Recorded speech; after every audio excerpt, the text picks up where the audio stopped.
Okay, I think we're gonna get started. Hi, everybody. Yay! Thanks for coming tonight. I'm so glad to see all your smiling faces. Okay, we always start these off with just a little bit of introduction to fabric and what we're doing and why we're here and all of that. So I'm gonna start with that, and then we're gonna get our event started. So first off, my name is Angela Johnson. I'm the co-founder here at Fabric. Fabric is a nonprofit fashion incubator.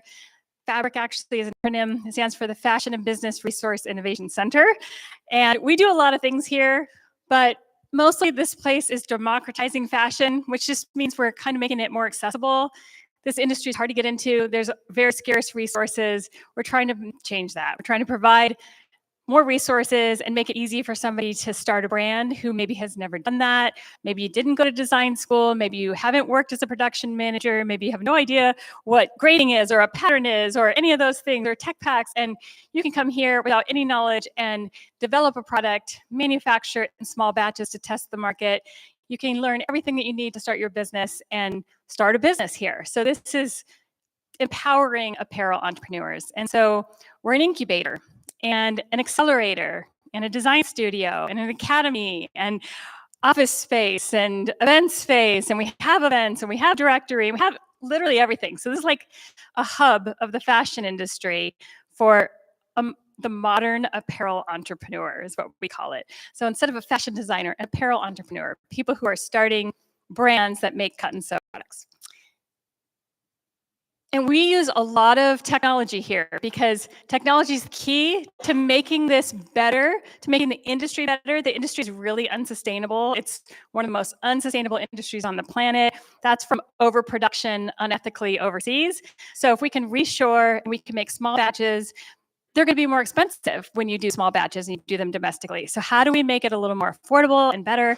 Well, we use technology. So Fabric embraces all of the latest state-of-the-art technology so that we can make it more affordable, more sustainable, less wasteful. So I'm just going to play you a quick video so you can see some of that technology. But what you're going to see is digital product creation. So we do all of our patterns digitally.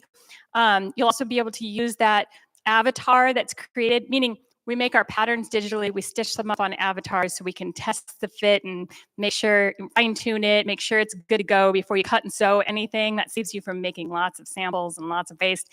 And then you can take that avatar, use it for your marketing. You can put it up on your website. You can change prints and colors and experiment with it all. And then you can take orders and then we can fill those orders on demand. So you don't have to make 5,000 units of one color overseas and then sit on all that inventory and hope to sell it. You basically are just filling the order after the order comes in. We also use digital product passports, which are little chips that you can put into your garment so that people can tap their phone on it and they can learn about your garment and why it's so special and how it's sustainable and all the good things that you need to tell them in order to justify a higher price point because it was made domestically in small batches. And then we offer sustainability in so many different ways. And one big one is we just partnered with a company called EcoStance that is providing carbon neutral certifications. When you start a brand here and you go all the way through, you can walk away being a carbon neutral brand. And so what you're going to see is most of that technology.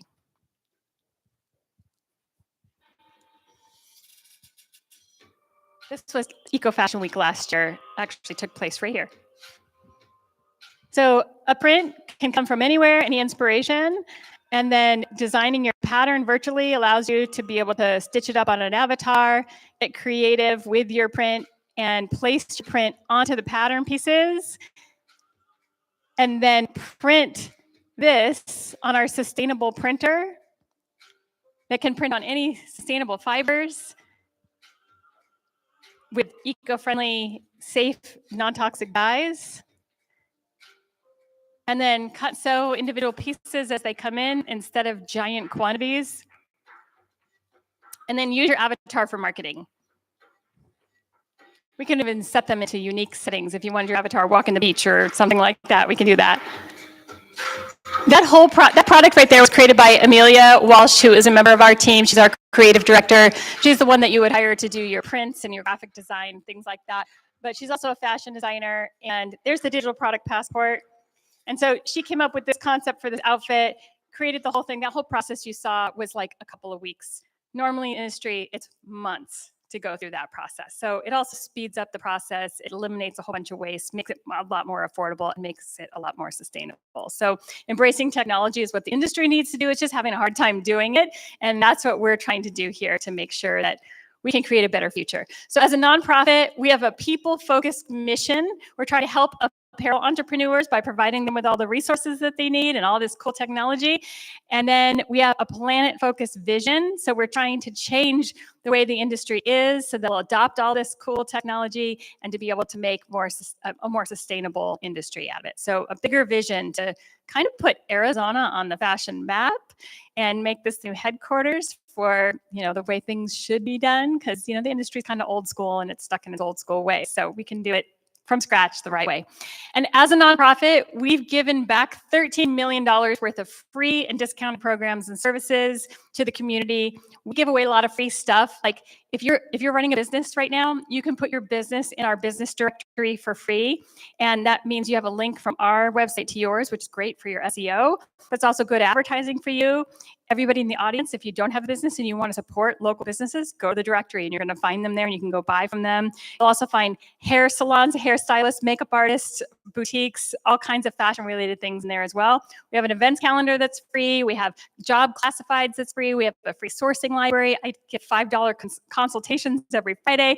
I mean, we have so many free resources here, and we document all that. We report it to City Council, and that's how we have this partnership with the city that lets us use their beautiful building. So we give back a lot. And we also have helped about 2,000 apparel entrepreneurs since we created this in 2016. So about 2,000 people have come through here and used those resources to start their brands. Not everybody's a success story, because you have to have a good idea, and you have to have some money, and you have to have time, and you have to have patience. You have to be willing to use our tools and our roadmap and our guidance and follow all of that. But there's a bunch of success stories that have come out of here. And those people you can actually see on our website, on our testimonials page, along with a ton that are already in our directory and everything. So we're trying to do a lot of good here.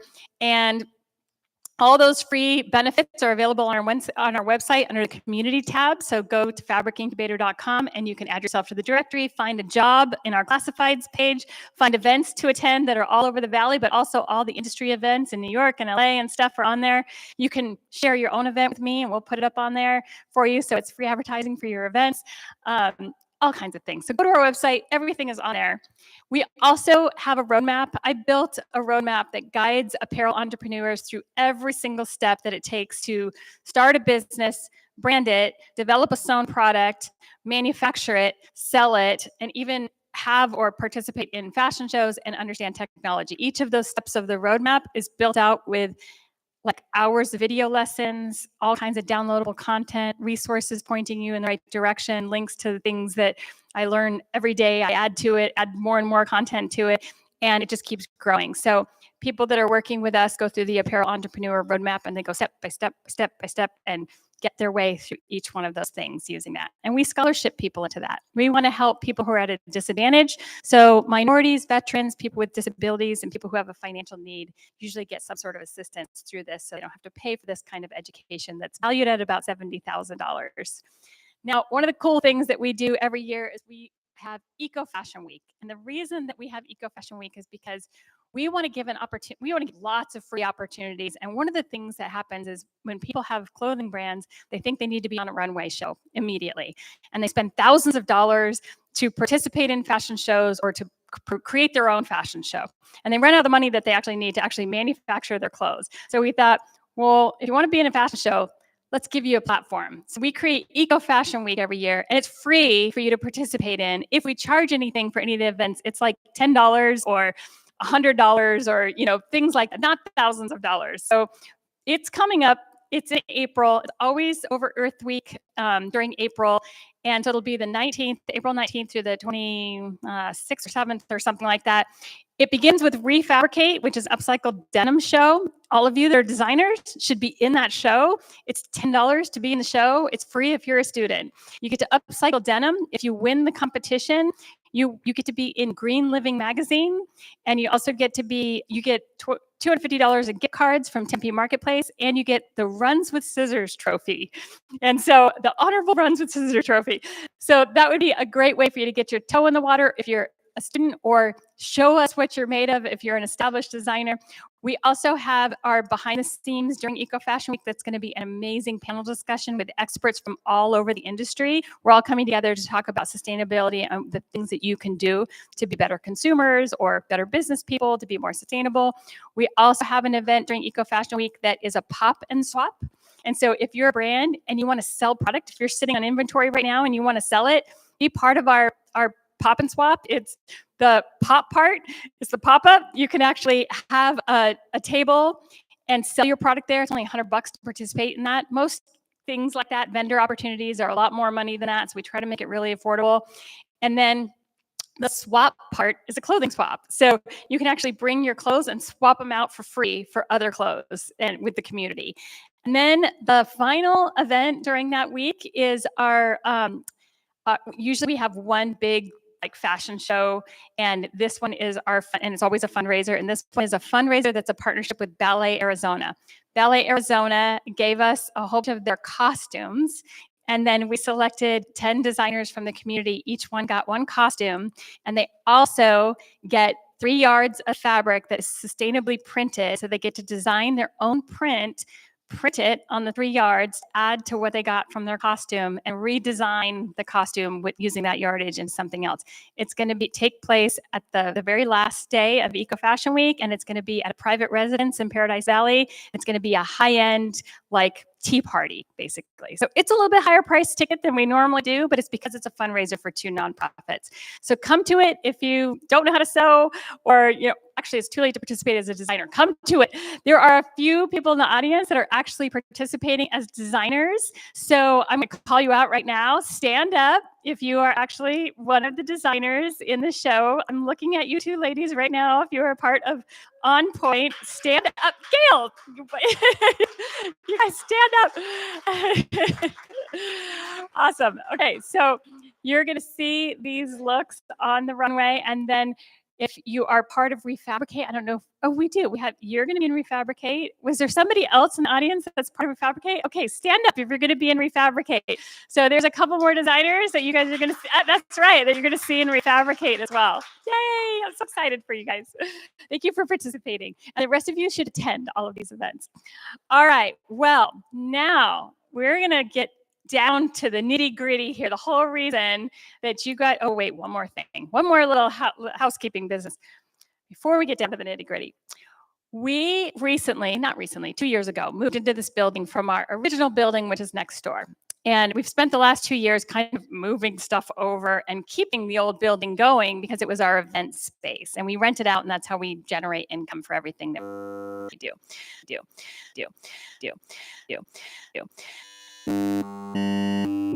First. So we're going to be done with that building. We're going to have no more event income, first of all. That's something that the community should know because we need your help. Please help us figure out a sponsor to replace that income, or a partnership with some other big entity that can help us continue to do all the good I just told you guys about. We need your help. Also, we have to move the last little bits of pieces that are over there. So if you are looking for fabric, sewing machines, garment racks, building supplies, photography supplies, all kinds of things, we have a giant room full of things that we're selling for really, really cheap this Saturday. So you can come this Saturday between 11 and 2 and buy all this stuff. Fabric rolls of fabric. Does anybody know how expensive fabric is right now? Oh my gosh, have you tried to go buy fabric? It's like $12 a yard on average. We're selling rolls of fabric for $10. The biggest roll, $50. So you're going to come and buy the fabric, right, guys? Come and buy some of the stuff from us and take it off our hands so we don't have to move it over here. Whatever doesn't sell the next day on Sunday is going to be free with a donation. We hope that you'll make some sort of donation, even if it's just a couple bucks, okay? So if you want to get your hand on something you know for sure, then come buy it on Saturday. And if you want to take the chance and hope that it's still there, come on Sunday. We've sent out a newsletter about it, so hopefully you guys got it all in your inbox. It's on our social media and everything, and it's at the building next door. So I hope to see you all there. Help us get rid of all the stuff that has been sitting in there and help us fuel this place at the same time. Okay, so now the nitty gritty. What are we here for today? Well, we do this event called Behind the Seams the last Thursday of every month, and this is a way for the community to get together, network, meet each other. You guys all are part of our family. You should all know each other really well. You all love fashion. You all could be helping each other. So hopefully you've all met each other today. And after this is over, you can keep networking for a few more minutes when we're done. But we're an educational facility. This is a chance for you to learn from an expert. So we bring in a different expert every month and we learn from them. We hear their journey because it's really interesting to hear how somebody became the expert that they are. Like, what did it take and what did their path look like? Everybody's path is so different. And so there's no right or wrong. We're going to hear her path tonight. That's amazing. And then they're going to teach us something. So hopefully it helps you. It helps you feel safe about your own journey and learn a little bit something about the industry. I'm so excited about tonight's guest. So Renata is a fashion designer. And she has been doing this for a while. She's worked for a lot of big brands that you're going to hear about tonight. And when I learned a lot more about her, I was like, this chick is cool. First of all, she is like one of the coolest guests we've had. She has had her foot into like board sports industry, like skate industry, things like that. She's met some really, really iconic people in that industry. And I'm just like super giddy about it because that's kind of my jam. I really like that industry. So I learned a lot about her putting this presentation together with her. And I'm so excited. Let's give her a round of applause. Renata Marchard, thank you for coming tonight. Hey, here's your mic. Now, I'm going to tell you, you got to hold this thing up really awkwardly close to your face. Hello. Yes, that's it. If it's out here, you can't. It doesn't take. And the people that are watching online need to hear us, so keep it up really close, okay? Okay, got it. Good. Hi, everybody. Okay. Thank you so much for joining us tonight. I know you're going to stand, right? Okay. Renata's outfit's not going to work with sitting, so I'm going to sit if that's okay with you. See, you guys need to plan for your fashion. It's a fashion emergency. I love it. Okay. So the very first thing I always ask everybody before we start getting into her career and everything is to tell us about you as a child. So what was Renata like as a kid? As a kid, I was really into fashion, but I didn't know fashion was a thing. So for me, growing up, it was more music. I was like super into music. I thought I was going to work with music for the rest of my life. And I worked with bands and doing all kinds of things. But my grandma was a seamstress and I always had like the little sets. Like I would never be like not matching. That's, God, you can't do that to me. So I was always into, the details, even though I was very much a tomboy in my teens. I always kept like that thing, oh, little girl, and there's like a ruffle, and there's like a. So growing up, I loved that stuff, but it wasn't my first passion. Oh, okay. We have a very similar background, kind of the same idea. I'm going to give you this because I want you to have control over this since, you're telling your story. So you're going to click that bottom button and point it at that computer when you want to switch slides. Awesome. So you were super cute, first of all. Mine is the hair. Like this hair is not working for me. I don't know what my mom was thinking. It was the 80s. I love it. 80s are so always in. To me, that's a classic. Very Def Leppard. I love it. Well, okay. So you mentioned a little bit about yourself as a teen. Yeah. So anyway, I was born in Brazil. I grew up there. I moved to LA when I was about 19, 20 years old. So my childhood and teens were in Brazil. My cousin was a drummer, and like everybody I knew was my husband's a drummer. Everyone I knew was a drummer, or a singer, or a guitar player, or a skateboarder. So I was never gonna work at a bank. Like that wasn't gonna work out. I feel you. That sounds very similar. Yeah. So in 2000, there was this big festival in Brazil called Rock in Rio. And it's a reoccurring festival. It's like the Woodstock of Brazil. There's like 250,000 people one night, and it's 7 nights. So at 20, I was super lucky. I started working. I was working with bands already, but they hired me to work production at Rock in Rio, and it was amazing. All the bands were there. I met Axl Rose. I loved him. Met Sting, met all the bands, and Wait, that's a rose right there? yeah, you can see. I know it's the '90s people. The pictures. It's not an iPhone. Is that Sting? It's Sting. Oh Yeah. my God. But the funny thing about this, Iron Maiden was recording a DVD, and they needed a person to like play a Virgin in the Woods, and the Wait, lady. a virgin in the woods? I don't know a lot about it, but the lady that was gonna do it didn't come, so I ended up doing it. It's on their DVD, and it's there forever now. Wait a minute, wait a minute, wait a minute, wait a minute, wait a minute. So you're like on this? Yeah, when they play the song called Iron Maiden, there's like a wooden cage where the singer is in, and we're in there with him. Shut up. Oh my God. I wish And my husband it's- was here. He's yeah. like a super Iron Maiden fan. And my dad was watching live stream on at home. He's like, "What is how? I thought you were working." So he's like, well, at least you're the virgin. Right? Yeah, exactly.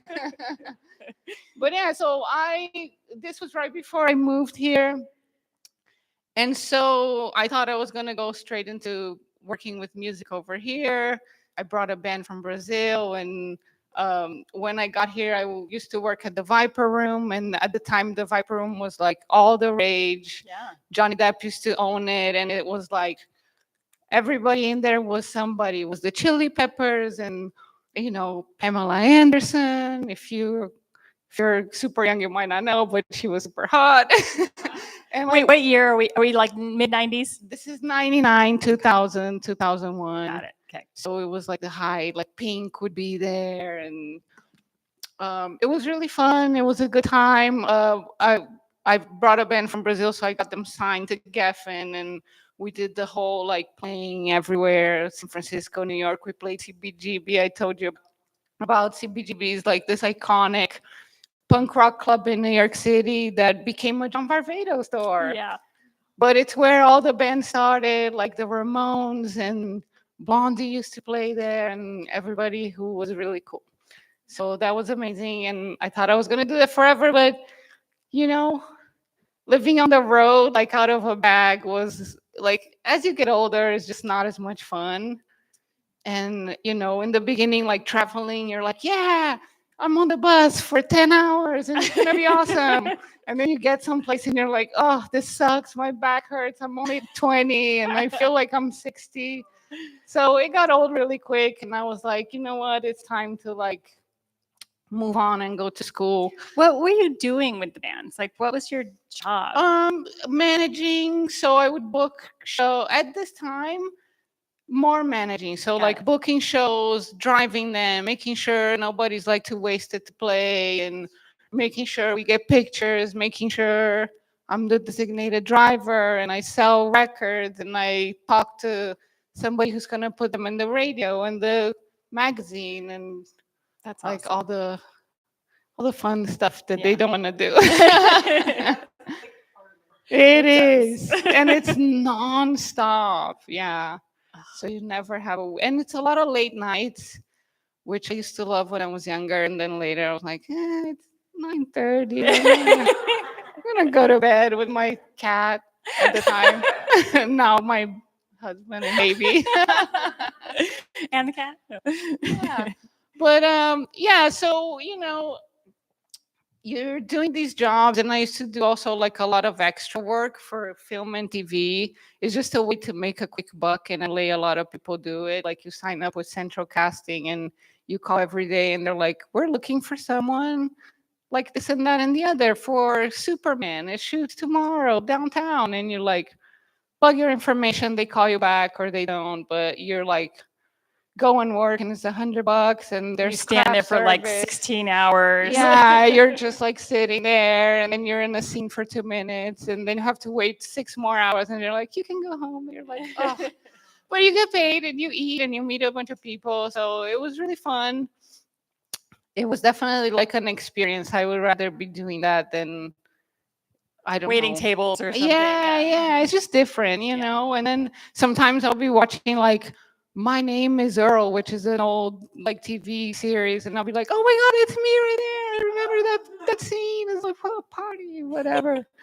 So it's like a good story. Everything in my life had to be like a good story, otherwise I wouldn't do it. Because like this is just not gonna sound good in the future, you know. I was a bank teller and I passed money over. Yeah, no. I actually did work at a bank, you guys. Like my mom was pretty strict and a pain in my butt, and she made me work at a bank for like 6 months.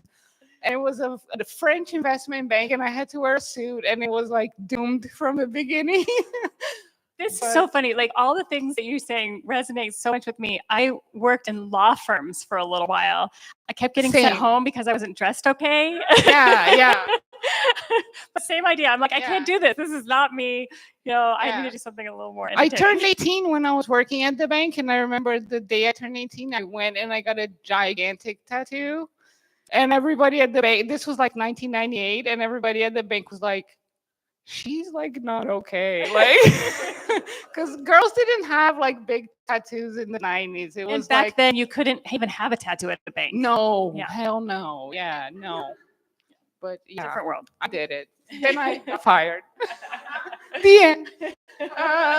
So yeah, but you know, doing odd jobs in Hollywood and trying to work with bands, it's like not at all glamorous, and it's not a thing that's like countable, especially at that time. Like I did a lot of work, but all I had was like flyers, like on my portfolio. It's like this doesn't mean anything, you know. And the pay, like there's no pay. You're just, you know, it's for exposure. Doing it for the beer. Yeah. I don't drink beer, so this is not gonna work. So I decided to go to school, and I researched and I found Otis, which is like a fashion school in LA. They used to be the equivalent of Parsons, but West Coast. And they're the oldest art school west of Chicago because they're from like the 1900s or whatever. And we were in downtown LA, and it was just the hardest thing you can possibly imagine. Like, if you just to understand, the year after I graduated, somebody sued the school over how much work they gave us, and they won. What? So, like, the school had to change the curriculum. Oh my God. I Yeah. didn't know this. And we didn't have, like, the second and, like, third and fourth year, we didn't have homework. Like, here's my teacher, here's my homework. We would get a brand to come down, and we all worked for the brand. Like, they give us direction, and we all design like 15 looks. They come and they pick one, and then you go into studio and you're like draping and flat patterning and sewing every single thing that they picked. Wait a minute. So the brand gets free labor? Yes. Whoa. And design. This is legal? Yeah. Wow. It's amazing. I did Armani, I did Tadashi for like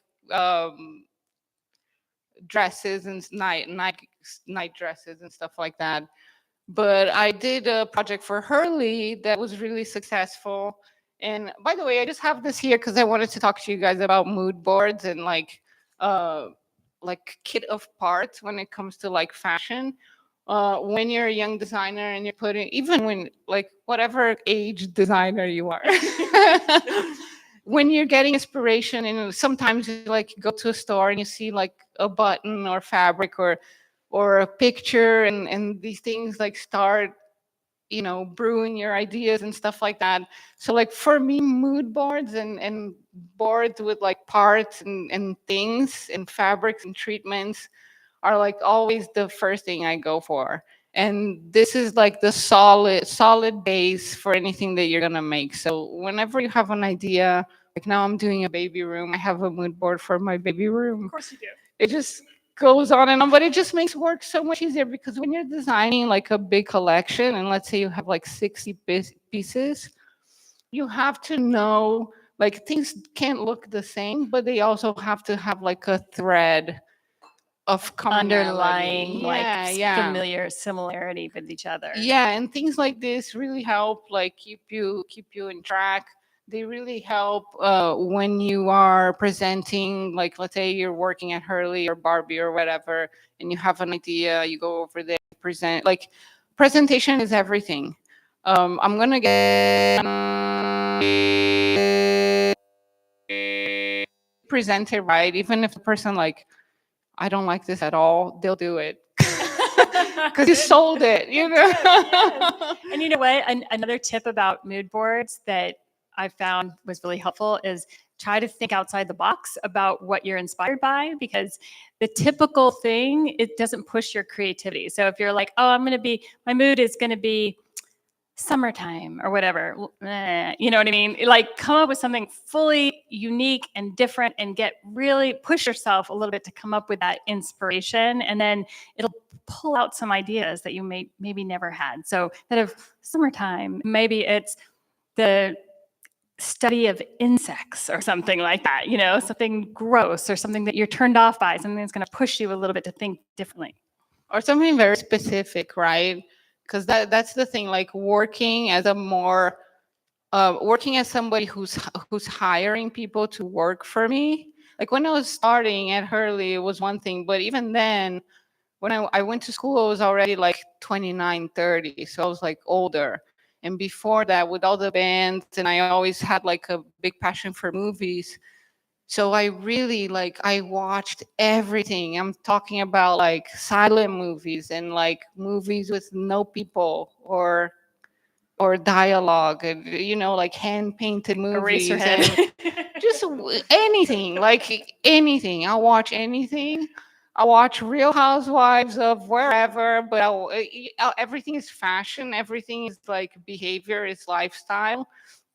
But as somebody who's hiring for creative positions, I think the younger generation is missing the background, because it's just like fashion. By the time it gets to Forever 21, it's over. Like that trend that starts like 5 years ago in Paris Fashion Week, Milan Fashion Week, by the time it trickled down, it doesn't mean anything. And as an artist, your work, you need to go for the actual thing. Like you can, oh, I'm going to turn on the radio, I'm going to listen to Taylor Swift. No, you got to listen to, who does she listen to, and who does he listen to, and who do they listen to? And the decades before that music Mhm. started from. Yeah, so the more, as an artist, design, toy, product, whatever you're doing, even musicians, I've dealt with them my whole life. Going for the root of the problem is always like the best way. You always deliver the more authentic and substantial work. Like, educate yourself on the history of Mhm. where that style originated from, because it's Yeah. going to get you a lot farther, more creative. Yeah. So yeah, Good so advice. this is my class, and we graduated, and I made this guy's outfit, and I made this fabric, and it was like different layers of fabric, and it was hand stitched, and it was a pain in the ass. And the designer, like the head of Armani, he came over and he's like, that would be a great blazer. And I was like, oh my God. So I had to make them a So blazer. you wove the fabric yourself? Yeah, it's like Oh 3 my layers. God. I brought it over. So when you guys, like, when it's done and you guys want to come look, this is like school, Hurley, Dixxon, and like it's chronological order. But this was it. And I had to like hand stitch everything, and everything's to match. And it's like a pain in the ass. You're like, why did I have to make this? I'm like, why? Why did I even show him this? But yeah, it was awesome. It taught me a lot about work ethics. It was like you have to outwork the work. You have to outwork everyone. It was kind of chaotic at the time, but it really prepared me for the industry and for dealing with people and dealing with other different types of people and dealing with crisis scenarios, because it was always like a fire somewhere, and you have to figure it Outworking out. other people, it's sort of hard to say that that's what you should do, because I think we as a culture work too hard, and I'm the most guilty person of this. But at the same time, like, that is what creates that success story. Like, you kind of do have to outdo everybody in a creative field like this. You have to put in the work, know, because whether you're good at it or not, if you're the one working the hardest, that's You will going show to up. take you. Yeah, you just show up exactly. Like, you're the one that's there. You guys are the ones that are here. like those are people like I'm going to remember because I see your face over and over. Like that's just a small example of that. But the people who participate, the people who go there, smile, the people that are always there, the people that show up. What you maybe don't have that much design creativity, and there's somebody that's like so creative and so but they're never there and they don't actually do the work. Like you're the one that's going to make it. It's also consistency Yeah. in any sort of industry that you are. Like when later in 2019, I was managing a band again. We're gonna go over it, but it was the consistency of like every month we're gonna have a music video. Every week we have some like just if you have a brand also like every month you have a drop, you have a new colorway, you have a new print. So like that consistency where people learn to expect that something is coming is something that will generate a lot of buzz. So I did my project for Hurley and I won an award and it was awesome. Yay! And part of the award was going and working for them. And I worked for them as an intern and then I went on to be assistant designer. And then once I got there, like nobody knew how to sew, none of the designers. So it was like an easy transition into the innovation team, which was the best team at the company, because at the time Hurley was owned by Nike and we worked directly with Nike. We were going there all the time and we had access to machines and fabrics and all kinds of stuff. So we actually made a lot of the prototypes in-house. So like this was our room and this is what it looked like when I was presenting my collection. So again, like you see all the fabrics that I want to wear here, the patches, trims, illustrations. You set it up like you give it like a little vibe. Here I'm working with Miguel Pupo. He's a surf guy. He's really good. This is my bike in the background because I would always bike around. And this is a suit we made for Bob Burnquist on a Toyota commercial. So we made that in-house with like a sonic welder and all kinds of like fun machines. And when you guys are ready to come over here, this is the jacket that sort of like gave birth to that jacket. Oh, cool. But if you guys want to look, everything is sonic welded, which means is like this machine is like a sewing machine, but instead of a needle, it's like a pizza roller. And you put the fabric in there and it's sound. So you have to wear a thing on your head and it's sonic weld the fabric. So there's no stitching on this jacket at all. It's completely waterproof. All the seams are sealed. And it's like a line of jackets. They have different weights and different purposes, but it's made for surfers.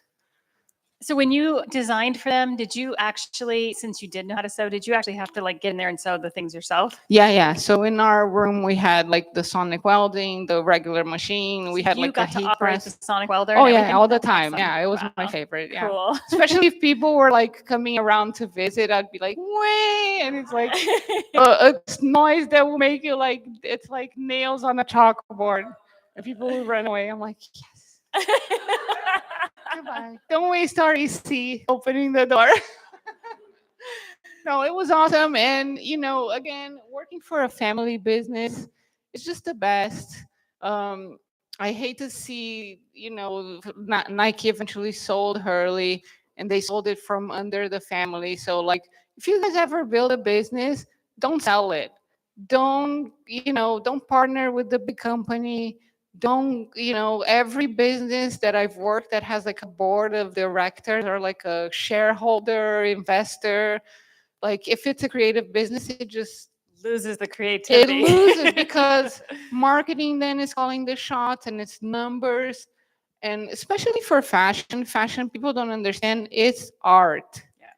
So it's not a number. If you don't go with what the creatives think, you're gonna go against yourself because numbers are fine, but you have to just really keep people interested, and you can keep people interested regurgitating the same stuff over and Eventually, it's over. going to get old and fizzle out, anyways. Yeah.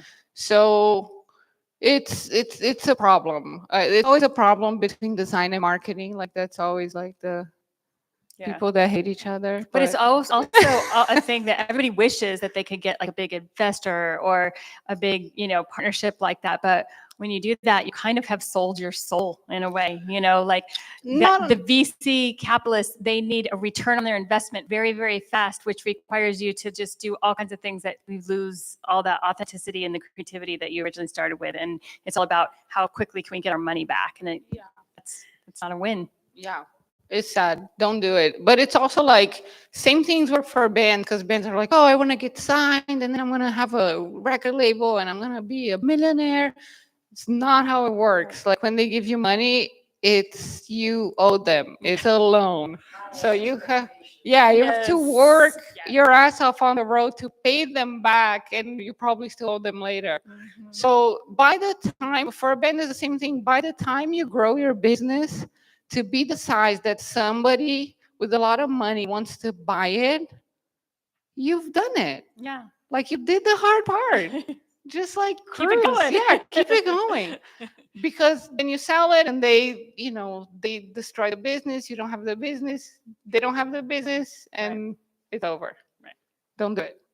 So yeah, I did a lot of the Phantom project. I did some of the collabs. This was like the Clash collaboration.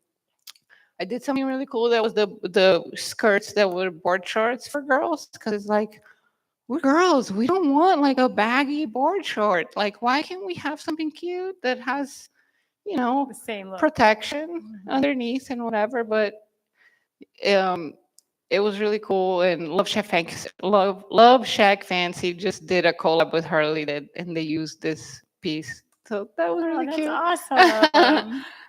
Made some wetsuits. Never got in the water. Don't know how to surf, but it worked out, and they were awesome. So whenever somebody says to you like, "Can you do it?" you never say no. You go like, "Yes," and then you hurry home, and then you learn how to do it, and then you do it. And that's how it is, right? Like you never say no. I don't know. No. Um, this was my team at Hurley, and this we won the board short of the year like 4 years in a row because we were just like so stoked on board shorts. And this was the SEMA award, so it's pretty big in the surf industry, and it's kind of like an important thing. So it's pretty cool. We developed some cool patents too with Nike for the board shorts. So that's something. If you guys can ever develop patents, go for it because it's something that builds up your resume a lot.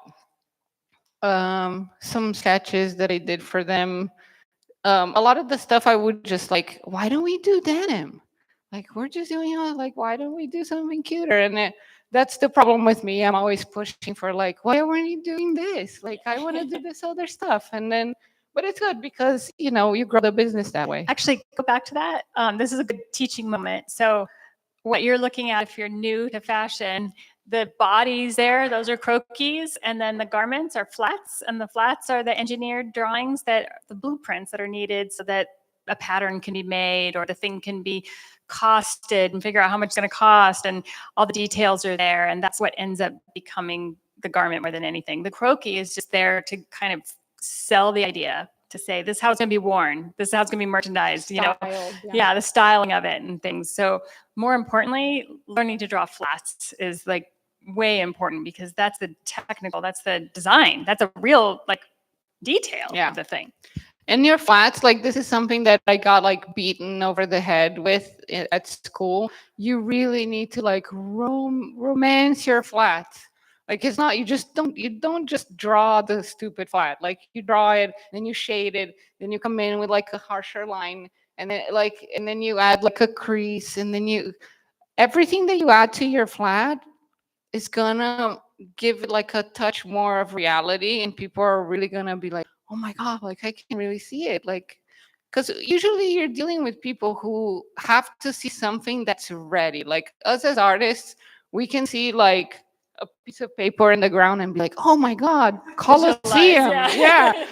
But like you're literally talking to people who are like, look, I want to make this, and they're like, I just don't see it. Like it's hard. So the more you do on your flats, the better off you'll be. And you know what? There's now technology, you guys, where you can take your flat and then you can basically have it like AI can turn it into what looks like a real garment just from a flat. So there's different apps and stuff, and basically you upload your flat, and then it becomes something that looks like a three-dimensional actual picture of a real item directly from your flat with the fabrication and everything. It's pretty awesome. So technology is like making all of this way more easier than it's been, because now your Yeah. client can visualize it. So if you draw your flat because you want the idea, you got to get it out, and you got to engineer it, then scan it in, have it look like the real thing, show that in your presentation. Now that didn't exist back Yeah. then. Sorry, I'm a cave woman. I'm drawing everything by hand. Yeah. Like computers are cool and everything, but like this to be. But you can upload your hand-drawn flat, and it does the same thing. Yeah. It's pretty cool. Yeah. No, I We get never it. would have imagined that back then.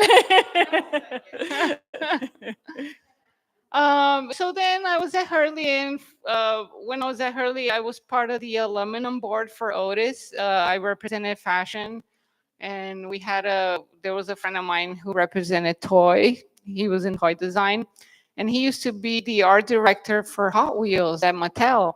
And one day he's like, "Well, you have a film background, right? I went to UCLA for like film certificate briefly."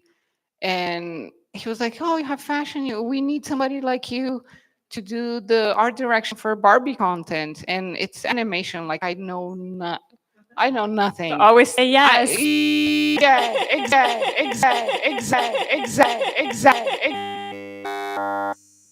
I've seen nothing. I haven't seen The Lion King, and they're like, "Yeah, come in." I'm like, "Okay, awesome." And then got it in the interview. The interview was crazy because the guy was like, "Well, you know what you're doing. You're hired." And I'm like, "Oh my god!" Like I have no idea.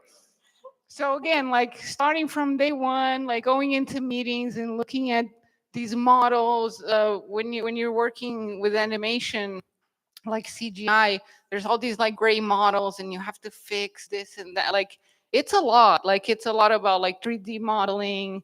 Then it's like the set design and the clothes and the fonts and the color. It's a lot. It was a big school in terms of branding, in terms of like, because Barbie's just the best marketing machine in the entire world. But so this was Barbie Starlight, and for years people would be pitching Barbie in space. And every time it was like, "No, space is scary, space is dark, and this, that, and the other." And I talked to my boss, and she's like, "Just do it, just pitch it again. Who cares? Like, make it cool. You haven't pitched it, so whatever."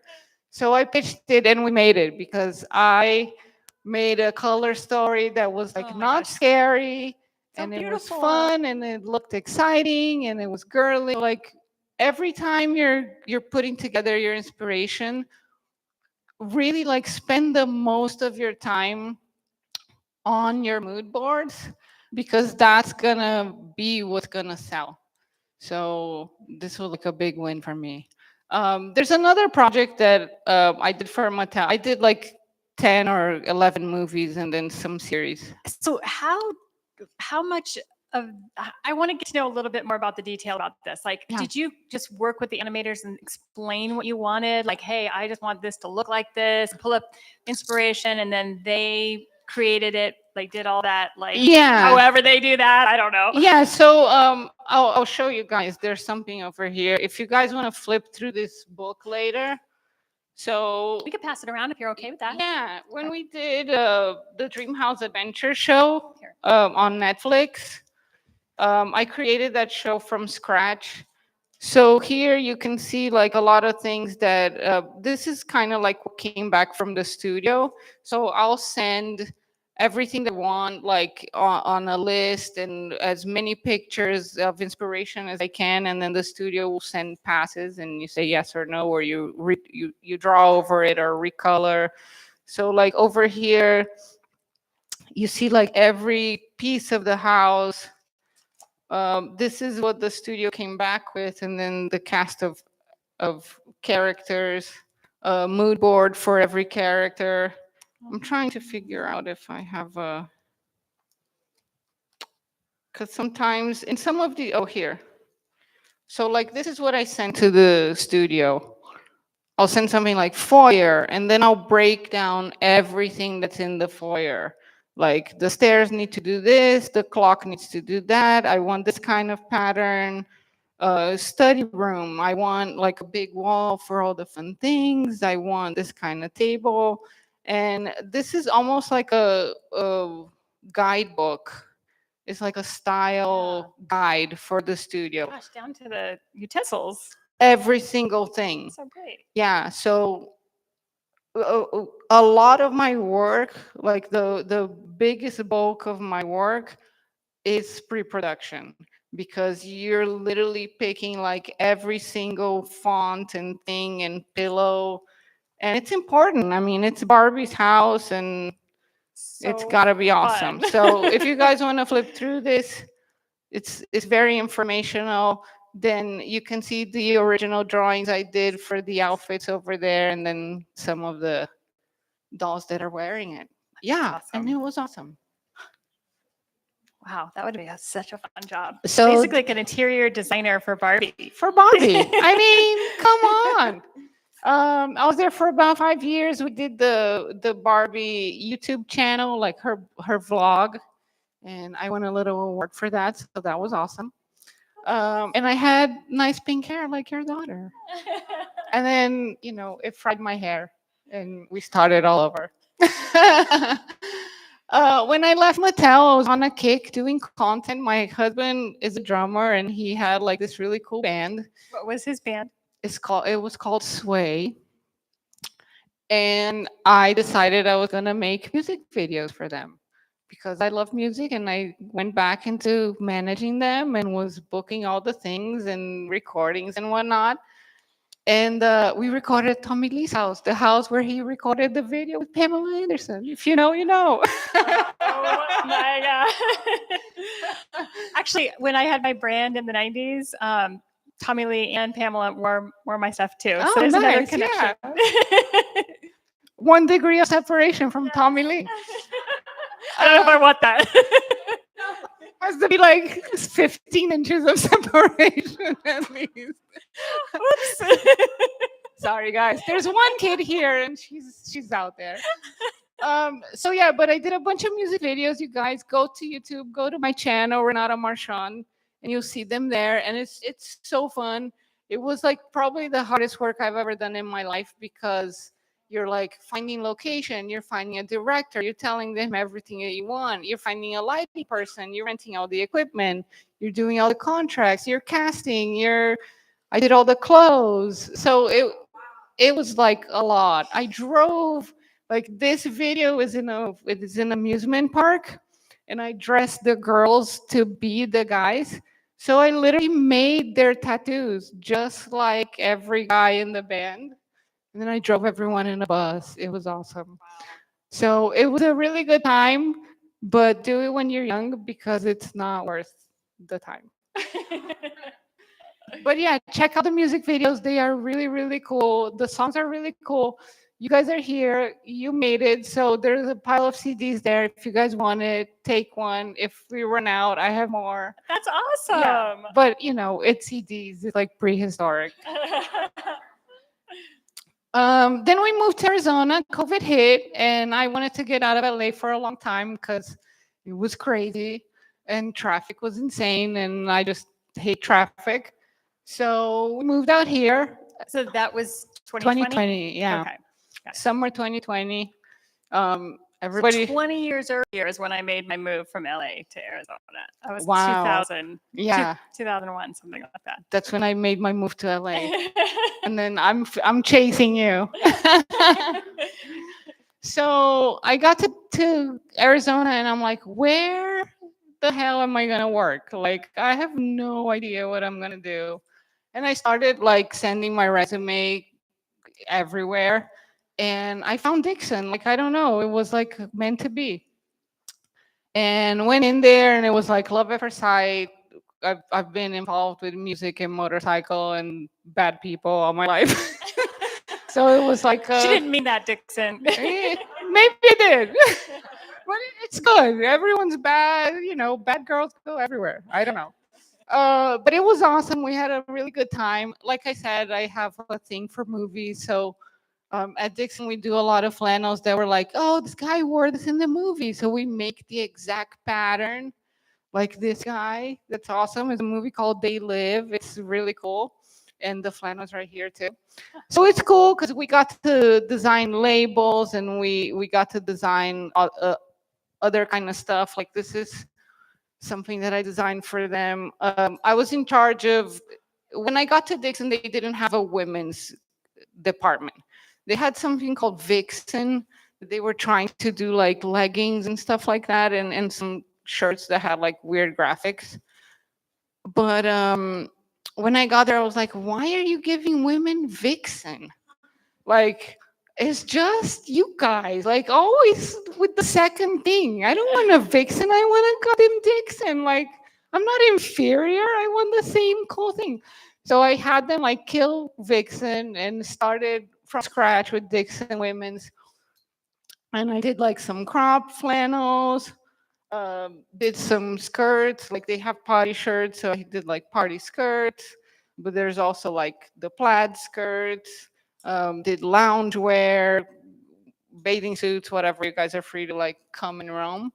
But it was I'm wearing my Dixon flannel today, yes, so I yes, can looks represent. great. Yeah.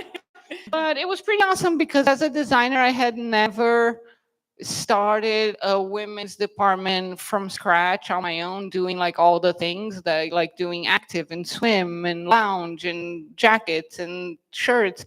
So it was amazing. Like that's all I ever wanted, because then you're doing, dog stuff, bags, like it's just a dream. So it was pretty cool. I was there for a long time, but kind of a drive, and I got overwhelmed too because I got in a show. One of my bosses from Barbie was doing a new show for Peacock for kids, and he called me, and I started developing the show. It's called T-Town Teddy Bears, also on YouTube, and super cute. If you have kids, they will love it. But I had both jobs at one time, and it was like really intense. So I left Dixon, but this is just a sneak peek of a bunch of really cool stuff I did. And again, like hand drawing, like the labels was probably like part of my favorite things, because it's like it was always like an inside joke or something. So you drew that on the Yeah. bottom. So where did you get your illustration skills? Was that just in fashion school? Yeah. Otis was pretty brutal. Like not only you had to sew everything that you think about, which is insane, but your illustration skills had to be incredible. Like I would spend like 7 hours on one croquis, and everybody would spend kind of the same. And we had to do like 4 or 5 every week. And they would literally like come and they would take the fabric and be like, the color doesn't match. And they like rip it off the wall and step on it. And they're like, next. So it's really, you know, you get beaten, but it's like the head of the school, she always said you have to have like cold water in your veins. Yeah. It's thick the skin. only way you're gonna make it. Yeah. Like somebody hurts your feelings, you're dead. Yeah. You have to just be able to be like, yeah, okay, I'll do it again. And When I was in fashion school, my teacher made us draw 100 croquis every class, just the body, not full render, Yeah. everything, but just to get the body down. We had to do 100 every single, so 3 days a week, we had to do 100 croquis like each time. Which Yeah. That taught you that muscle memory yeah, that takes. But you're so good. I mean, that's not technically a croquis. Thank I mean, you, it's like yeah. it's hard to draw Yeah. a face. You know what I mean? Like Yeah. you have some natural artistic ability that must have been there before. Yeah, but we also had like 8 hour model drawing classes like twice a week. That you're just breaking your back, like drawing the model. I don't know how they do it, but I don't know how we did it either, I because you're on know. that horse and it's Yeah. like super uncomfortable. But it's awesome. I love drawing. Like, to be honest, if I could, I would just draw all day. Me too. Yeah. And unfortunately, like when you start working, it's not drawing. Yeah. You're I not mean, drawing the at all. croquis, I never draw croquis. Like No. when I have my own brand, I draw flats. I don't ever need croquis because croquis are there to sell your idea to your other team Yeah. members. And so like that skill we spent so many hours learning. I'm like, if only I could do that every day, that'd be great. Yeah. But I'm all about the dying arts, you guys. Dying arts, it's where it's at. Like one day when the computers are doing everything, if you're the only person who can do something with your hand, you bet. Be a novelty people would Yeah. pay to see. Yeah. Go for it. Dying arts. So this was the show. It's called Teton Teddy Bears. And again, this show I designed like all the structures, the houses, the fashions, the characters. So the characters will come in models, and we're like, oh, the nose is sticking out too much, or the ears need to be blah blah blah. And then it goes 18 months later, you have something, because then you're working with the team and everybody has an opinion, and it gets messed with 100 times. But it's awesome. It's I love content. I think animation was something that came out of nowhere, and it's something that I really love because it's a lot of drawing. Fashion is more tech packs and technical things, but it's awesome to be able to go between things as well. I think one thing, when you go to school, you're like usually super young, and you're like, fuck, I have to do this for the rest of my life. Like, I have to keep making it fresh and exciting. But you don't. Like, if you, at some point, if you want to do something else, you can do something else, and things will like connect in a weird way. I love that you've done so many different types of things, and they just Yeah. kind of segued into each other. That's amazing. Like, Yeah. wow. And things that are like, for kids, and things that are like Yeah. not for kids at all. Yeah. So it's good. It's fun. But then the best thing I ever did was this baby. She's here. You guys look at her later. Where did She's she the cutest. go? She's probably crying and went somewhere else. But we had a baby, and it was awesome. You guys don't skip out on having a baby. I'm from a generation where we were like, yeah, fuck that. We're girls and we're gonna whatever. But like, I'm 45 now, and I'm pretty glad I was able to have this baby, because it's just something else. As an artist, you have to experience all the emotions, and you can experience all the emotions until you have a baby. So, girls, don't put it off until you're 40. Actually, the life that you did, and you got to do the things that you did would have happened if you had your baby earlier. Yeah. So, things But happen for a reason. after you're 45, you have like 1% chance of having a baby every month. So I did good. But yeah, you guys, this is it on a nutshell. Feel free to ask me any questions. Yay! First of all, we're gonna give you a big applause. That was awesome. Thank I you. told you she was cool, right? I mean, like, what a life. That was amazing. I'm so impressed, and I learned so much about you. And one thing she forgot to mention is she is one of the contractors here at Fabric. So when you come through here, we do things for you, like draw your flats, or we help you create your brand, or we do your pattern making, or all the tech packs and all the things. So she's one of the people that helps you with that. So Yeah. we got some really amazing skilled people here, and we're so lucky that you came to Arizona and that we Thank found you. you. I love Arizona, you guys. You guys have it. You have a question over there? I'm going to bring the mic over so that the people online can hear you. You guys are lucky to be born here. I was born in Brazil, and it's crazy dangerous. And it's not fun at all. Like, it looks fun in the pictures. It's not fun in real life. I didn't think I'd need a mic because I have a big mouth, but were your family members, like your mom or your dad, or really supportive, or were they like, I don't know? My dad was really supportive. My mom was like full on, I don't know. Not only like, I don't know, she's like, I know, and it's not good. Like, she was against every single decision I ever made, pretty much. Like, when I was trying to move here, she's like, hell no. And I'm like, bye. But, every single thing, like, oh, I want to work with bands. She's like, no. I want to work, no. So it was kind of a struggle, but you gotta do your own thing. You can't please your parents all the time. She's happy now. Did you ever see? Do you ever see your creativity in, say, kitchenware or furniture or plates, because now art is just so big. Mhm. You can go from clothes to dishes and have your artwork in dishes, have your artwork in furniture, fabric. Have you ever thought of that, or did that ever come into play in your journey? Yeah, we have some with Sherry that we're doing fabric stuff. But yeah, absolutely. My head is like a mile a minute. I'm constantly thinking of different things that I want to make. And just recently, like not even like 6 months ago, I was pitching like a home furniture design whatever line to somebody who works with homes and stuff like that, because it's just, why not, right? It's just right there. Yeah. Well, we have a sustainable printer downstairs, and we can print, Anything. yardage of anything. And so we're trying to get out there as our new income generator. And it doesn't just make fashion. Of course, we can make pillows and other interior design stuff. So first person we thought of, or Sherry thought of, when it was time to pitch to interior people is, Renata so talented, you could probably create some amazing prints. And she did. Like, now these are the prints that we show to all the interior design companies as examples of what they could do to create their own, wallpaper or pillows or all the things.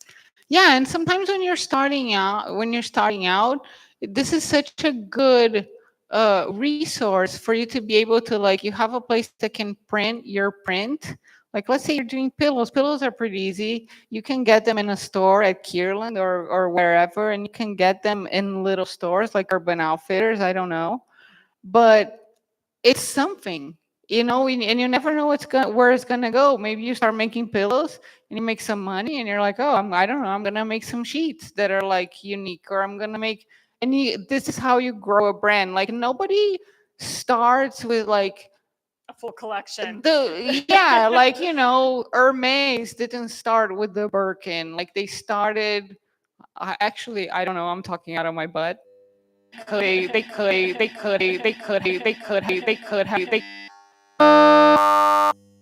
Well, I know for a lot of designers that I talk to, they're like, I want to start a brand, but like, what's my thing? Because Aloe does leggings, and whoever does this, and All Saints does leather jacket.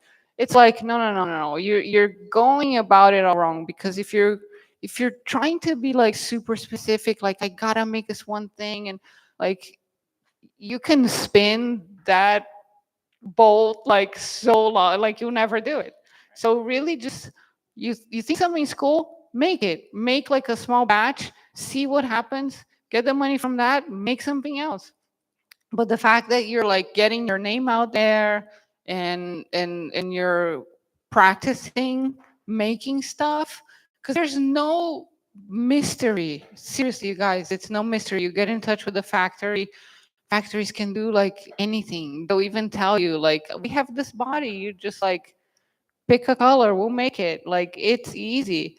But a lot of people, I feel, are like this big mystery of production, and it's a pain in the ass, but it's not like a big mystery.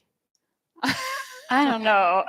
You make it sound so easy, but It's a pain in the ass, you, but it kind of is. yeah. You got to meet minimums at those factories if they're going to do all Yeah. that for you. So you got to get through getting your own intellectual property, like your pattern made, your tech pack, your sourced materials and trims, so that you own that and that you can replicate your product no matter where you go, and make it in smaller batches when you first start out. So it's easier when you're bigger and you can go to some big factory and you can meet those minimums and they can do all that for you. But when you're small, you kind of do have to, stay small. You have to pick one thing, like Yeah. a pillow, Yeah. design it, or whatever, a simple dress or something, invest in all that pattern making and the tech pack and the source of the materials and the trims, and then go get it in a very small batch somewhere locally so that you can get it out there, test the water, see if anybody likes it.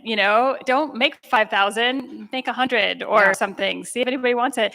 Then if it scales and people start wanting it, Then you go to that bigger factory and you give them your intellectual property so that it comes out exactly the way that you wanted it, instead of having them do all that, because they own your intellectual property if Yeah. they did it for you.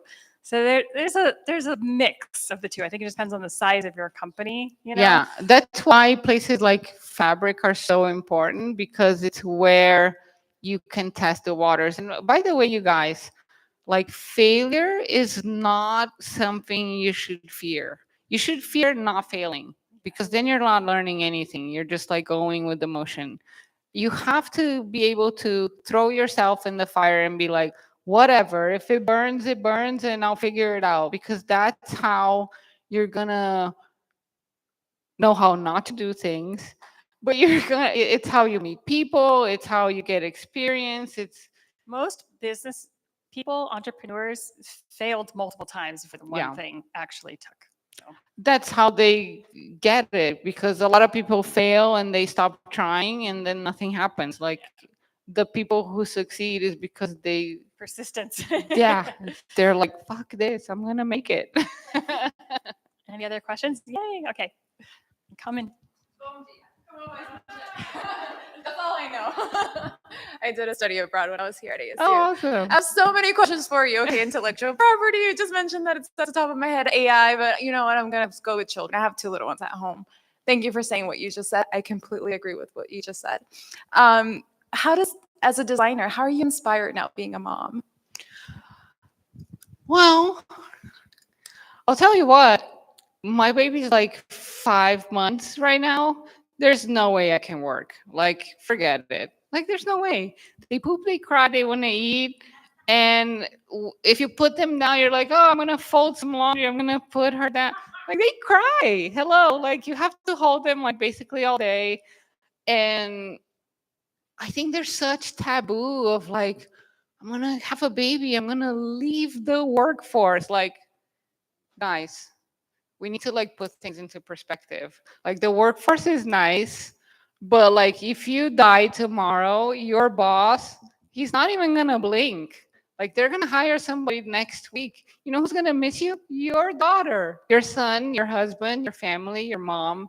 So like, it's great to have a career, but you can't lose sight of your life. And I feel like that's what happened to me. Like, for many years I was so invested in the career and all the movies and this and that and the other, and you're so busy. And also, like, in LA, God forbid you're pregnant, is like, how selfish of you. You're not gonna come to work and stay until 8 p.m. Like, why?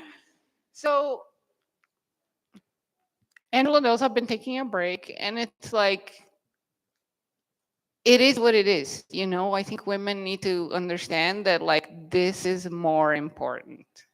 Like, kids will grow up and then you can have your career again later. You're always going to be creative. Like, I'm still creative. I still, draw things for her, and I, make up characters, and I have all these ideas for all these things I want to do. But like, right now, this is the most important thing, because it's a human and it's my human. So it's really fast. Yeah. And don't miss out, because like, I know friends that are like my age that already like can't have babies, and they all reach out to me like so upset, like, oh my god, I missed out, and now, too late, I don't even have a boyfriend. And it's like, yeah, I know, I was almost there. Like, I don't even know how I did it, but it's important, you guys. Don't Career is awesome, but like, don't leave your personal life to the last minute. Like, go work out, eat. You know, I'm not the person to say, because I eat a lot of crap, but try to eat healthy when you can. And try to take care of yourself, because that's way more important than anything you're gonna make for any brand. Like, when it's time, and when the numbers don't click, and like, you're gone. Don't think that anybody's gonna be like, oh, but Renata, she's been here for 5 years. Like, What we need is They don't care. society to be a little bit more accepting of, women having children and staying at their jobs with their children, or, having daycares and things like that, because it's really hard. Some people can't just stop working and take care of their baby though, so Yeah. it's like, it's unfortunate that is the situation, and we need to figure out as a society how to change that. Yeah, I absolutely. mean, I had to have my kids with me at work, but luckily I figured out how to do that, but not everybody can actually do that, And then being an entrepreneur allows you to create your own hours and, breastfeed your baby on the couch while you're answering emails and stuff like that. So Yeah, but a lot of the times, like, you can't even get to the computer. Right. Like, there are days that I even don't see my computer, and I'm like, oh shit, I didn't look at my email for the last 3 days. But it's like, yeah. And just yesterday I was having the conversation with my husband. I'm like, I'm so torn, because like I want to work, I want to make money, duh. Because only one person working, like things are tight. Like, Yeah. it's a choice, but it's a choice, Yeah. So like, obviously I want to make money, I want to travel, I want to do like all the things. But like, you have to be super kind with yourself, especially when you're going through like, somebody died, or you have a baby, or you really, I think society now it's like work, work, work. Doesn't with your feelings? No, fuck that. Work. But it's a balance, we can't take things too personally that we're hurt because of what somebody said at work or whatever. But we also have to know, like, you know what? You guys are painting the place. It smells terrible. I'm gonna go home. This is not good for my health. You know what I mean? There's Yeah. like a line, and a lot of the times employees don't see the line, because it's like, You know what though? I think the younger generation is better at this than we Yeah. are. You know what I mean? I think us, the we old were school, we're raised, like, you have work to hard. work. You just work hard. That's what Yeah. you do. And Put your you head know, down. and the young and generation, work. they have boundaries. They're like, no, you're not doing that to me. Yeah, Which is great. Good for absolutely. you guys. Yeah.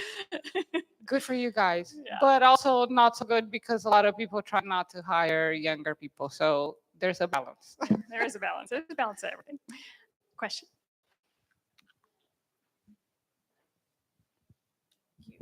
Hi, my name is Sierra.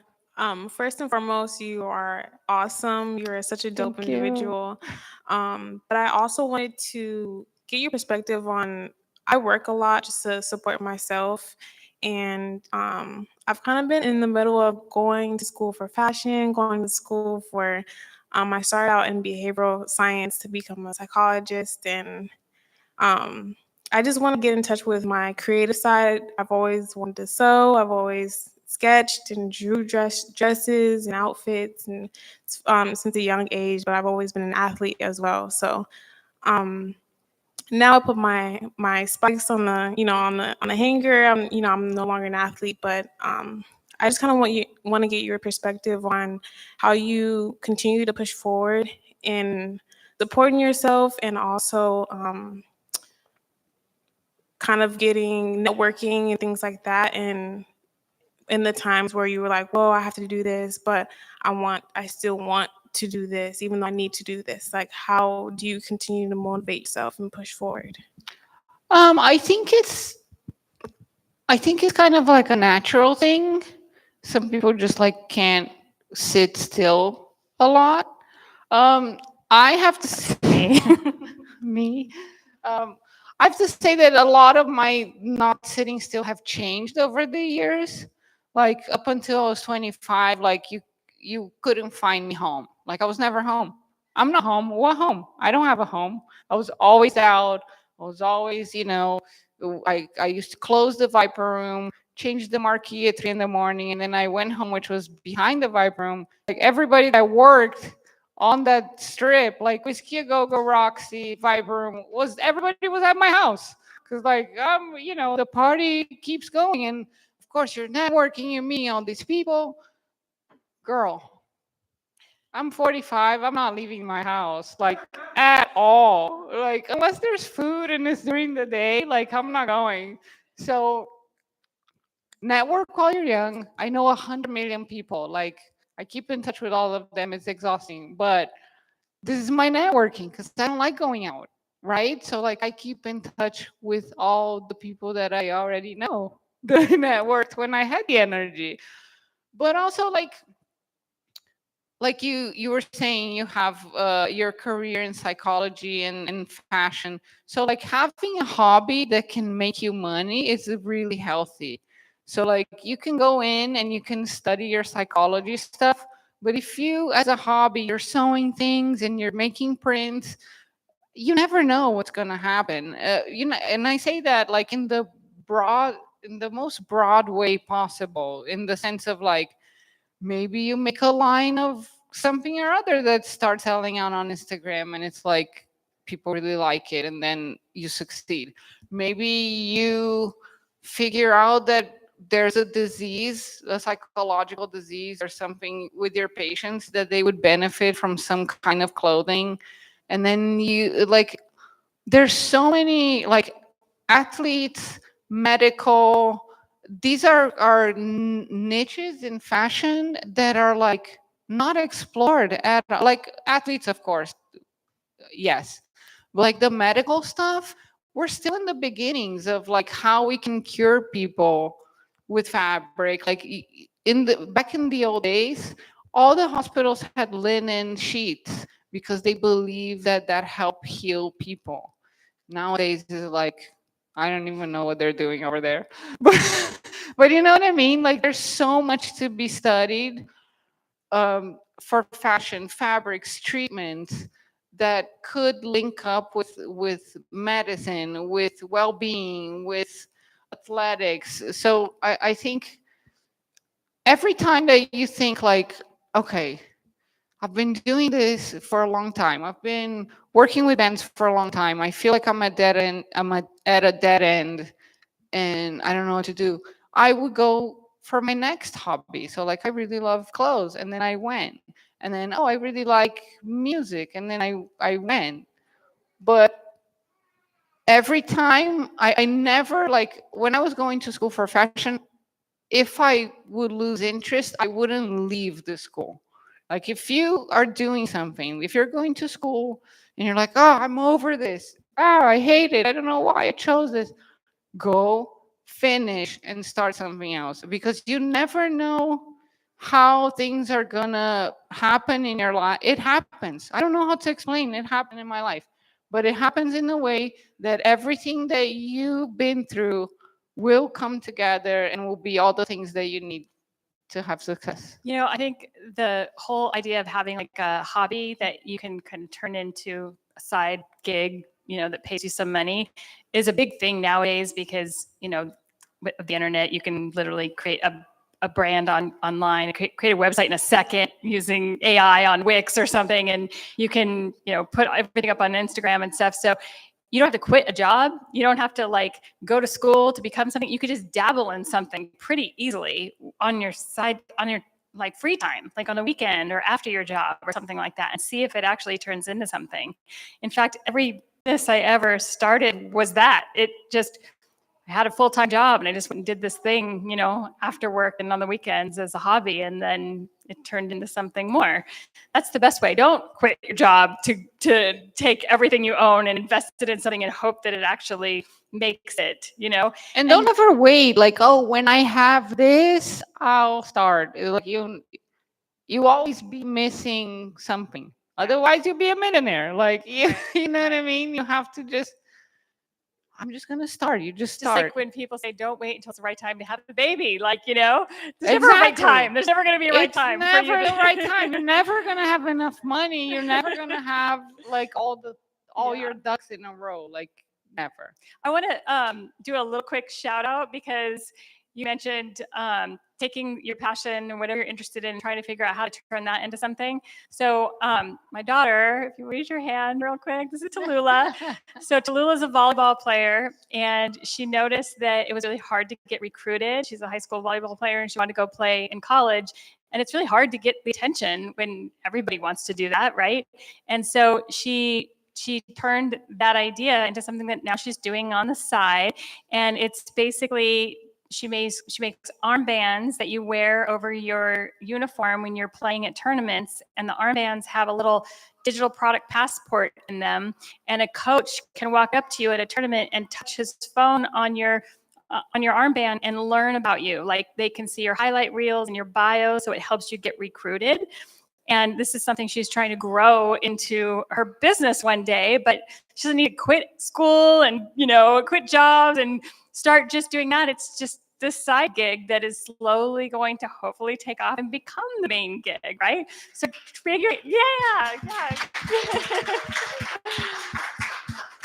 So figuring out how to take something that you love, like with volleyball, and that you're passionate about, sustainability and fashion, and turning it into your side gig, and then work on it here and there when you can, and hopefully one day it becomes your gig. Any other questions? Yes. So could you please go back? Yeah. Like I'll tell you when to stop.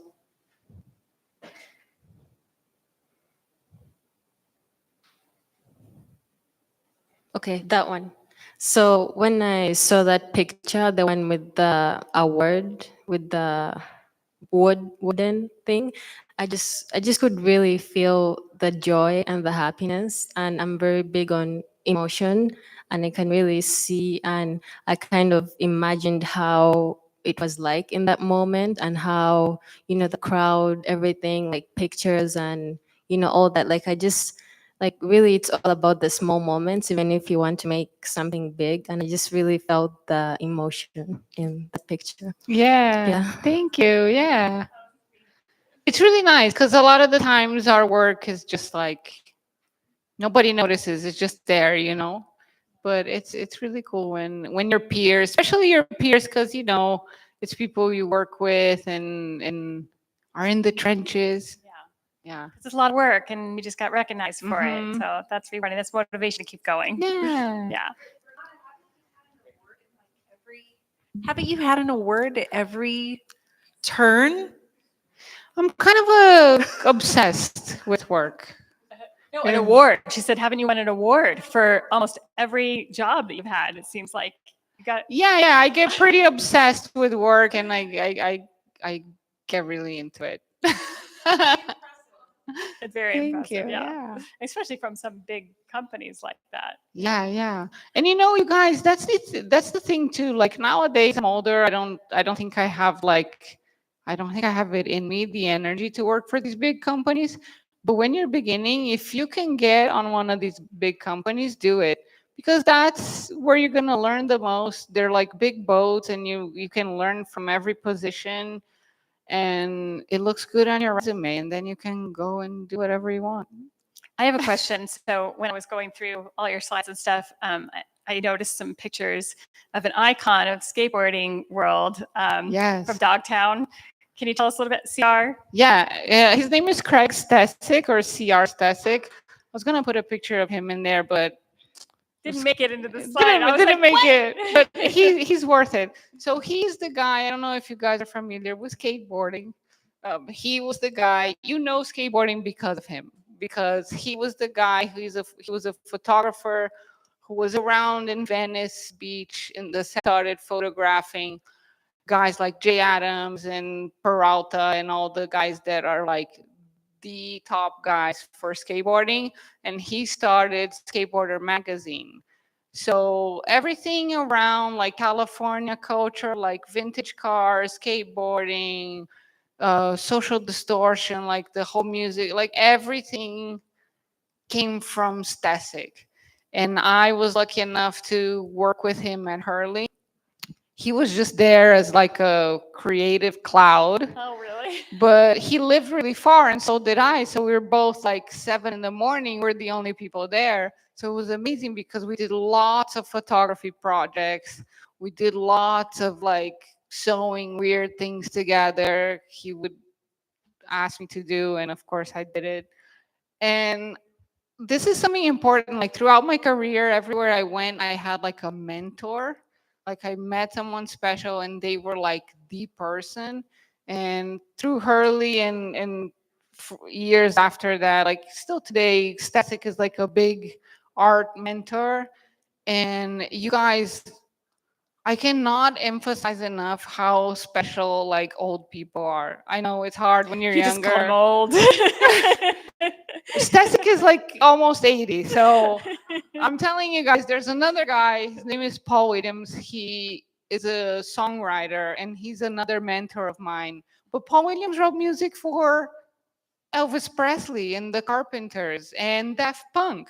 So he's like 86 and he's still writing music. But like the value that these older people have, like a lot of the times we're like, oh, there's just a grandma. It's not, you guys. Like, take the time, get to know these old people, get to, like, they know what's up. They didn't have internet, they had to learn it like the old school way.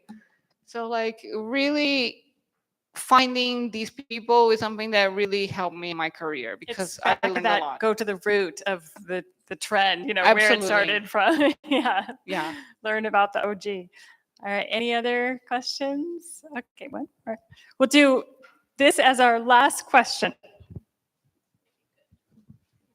What if I wanted to say, go to Coach and say, I have a design and show them? Do they appreciate someone having that kind of boldness and stepping forward? Or are they like, no? How does that work if there's something, I have a great idea and it's something I want to give to a company? Well, one, they'll probably take it and not pay you or give you credit. Like if it's really good, they'll take it and not pay you or give you credit. But this is my problem with like shareholder company. You know what I mean?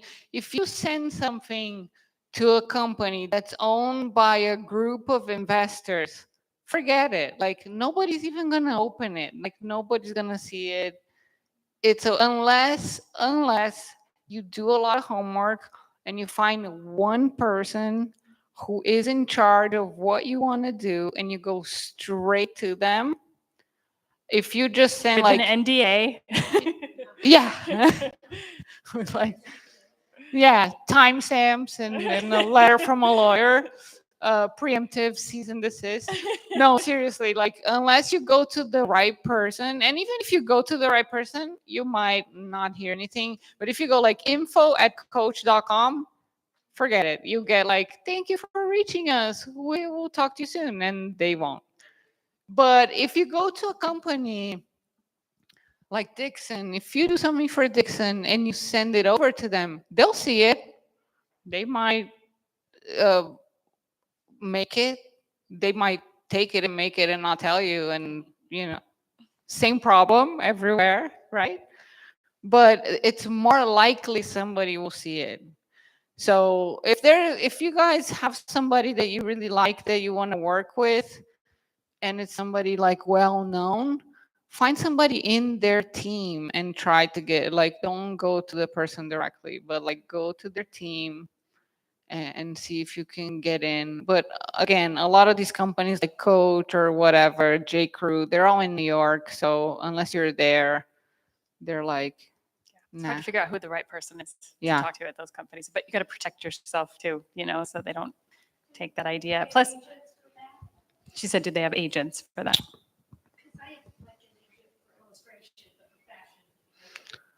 Yeah, I had one, but I cannot tell you how she helped me, if ever at all. Every job I got was through a friend. Except for Dixxon that I applied and whatever, but like every job I ever had was a recommendation. So like again, if you're going to school, if you're wherever you go, make friends with people. Like don't be the loner, don't be rude. If you're rude to somebody, I will guarantee in 5 years you're gonna need that person and you're gonna look like a fool. And this industry is very small. Everybody It's knows everybody. You're going to run very into small. each other over and over. So all of your friends from Yeah. school, you'll probably work with one day, and everybody is going to know you. So always be very nice. And Yeah. And this is a small town too. Like, in LA it's small, but like this is way small. right. So But like even people that I work with in LA, I know here. people So are it's a everywhere. small It's industry. crazy. Mhm. People are everywhere. Yeah. So All right. Well, I'm going to say thank you again one more time for taking the time. I know you have a baby and it's hard to get away, and I appreciate like all the effort, that you made to do this and to educate everybody. Thank you. Thank you. Let's give her a big hand. Yes, thank you guys for coming. And you guys check out all the stuff that she brought. It's beautiful. And hang out for a few minutes and mingle. If anybody wants to see the factory downstairs, I'll take you down and show it to you if you've never been here. And please come every last Thursday of every month to these behind the scenes. We don't do it in the summertime, but we have 2 or 3 more until the summertime. So make sure you're coming to the next one too. Thank you guys. Thank you. Ask me any questions. Grab a CD if you have a CD player. I love you. You have like a random these CDs. That's why you're trying to get rid of them. Oh, you must be. Yeah. Okay. You guys, hold on. Can everybody get together like in a big group photo? We used to like to do this. Yeah. Okay, I dated him. I dated Nick Provost from. He's a skateboarder. No. No, he also have another. And we're gonna have you stand up and we're gonna take a big group photo. You guys kind of gather around Renata. Oh, the light. Okay, hold on. Never mind. This way. Light. You stand there. Everybody get around her. And we'll take